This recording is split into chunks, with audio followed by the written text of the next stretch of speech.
Hello guys, in this episode we are going to mainly focus on the corrections that we made during the design stage. So as you might have already know, if you don't know you should know, that no design is perfect without the practice. So we designed something a little bit stupid and turned out that in practice it's not even needed. So the ball bearings or something a little bit extra in this design. We've had the frame, the aluminum T-slot frame that's going to hold everything together for us, and these housings were made for the rollers. We've just got the rollers arrived today, and it turns out that they roll, as the name suggests. It rolls itself. But the point that caused this mistake to be made was the difference between rollers and the drive pulley. The drive pulley is the one that connects to the DC motor here in our light duty example, and it doesn't have the rotation, let's say, feature. So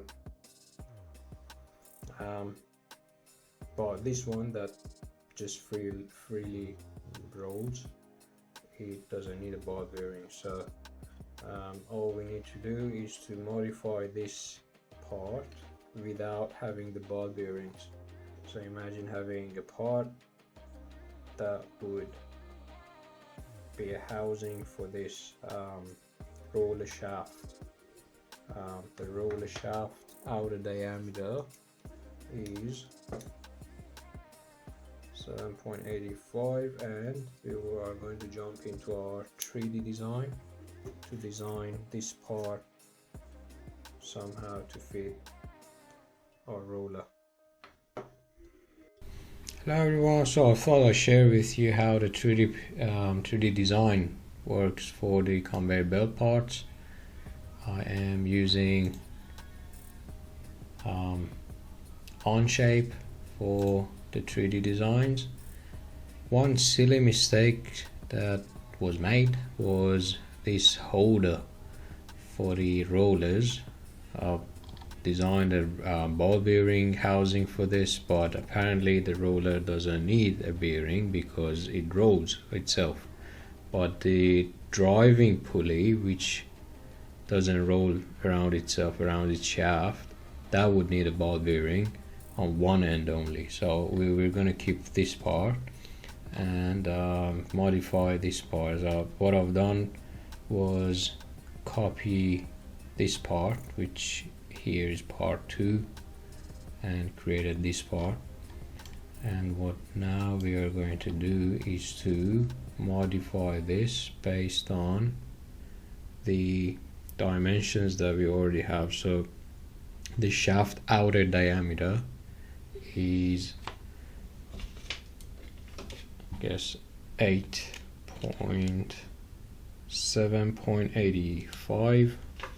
So what we have to do is to remove this shear and replace it with a cylindrical hole with the outer diameter of 7.85. The way we can do this, it will be a little bit of practice for you on how to design with Onshape as well.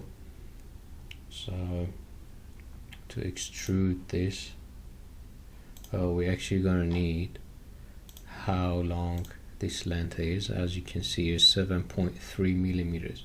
So if I extrude this surface by 7.3 meter, that will give us a flat surface. And also if I extrude this surface by what amount, let's see, by 9 millimeters, then we're going to get all the way up to the flat surface. So let's do that, extruding this for 9 millimeters, and that one for 7.3 was, hopefully and yes, it was. Okay, so all we need now, there's nothing at the back, which is good.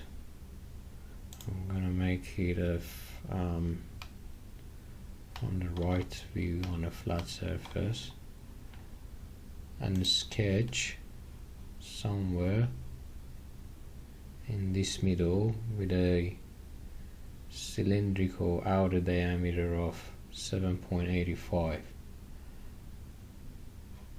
So I'm choosing the plane that we like to sketch on. Then let's say 9 millimeters, I would say 10, just to make it round, from the end of the slot. We are going to create a circle with a diameter of 7.85, and that would make what we need.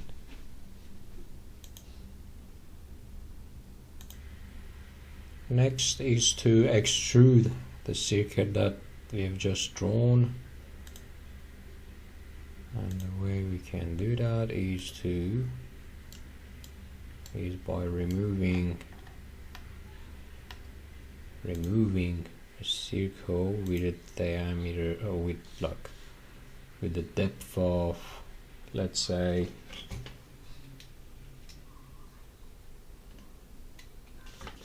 7 millimeters. If it doesn't stick out from the other side.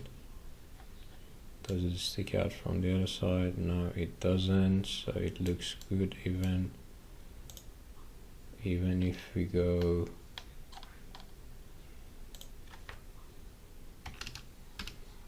10 millimeters inside,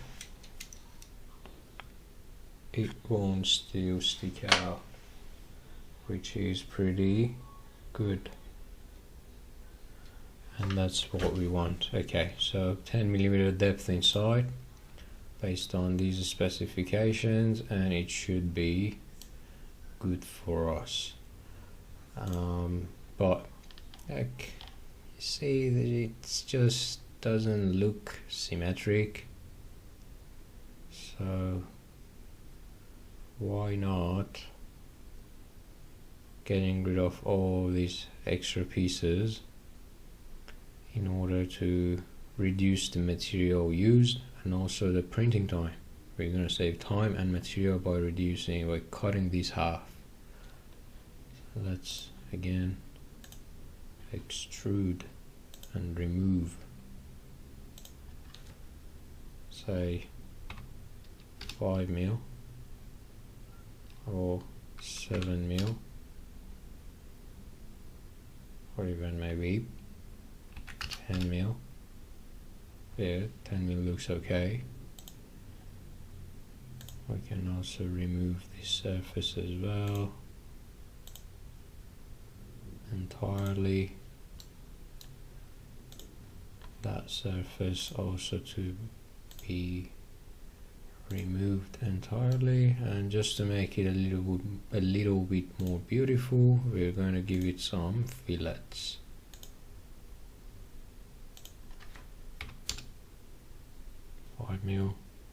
Radius or 7 mil radius, it will make it more round, less material again, or 9 mil. It looks okay to me. You can modify that based on your taste, but it should be good for the rollers. So these are all the parts that we need for our conveyor belt.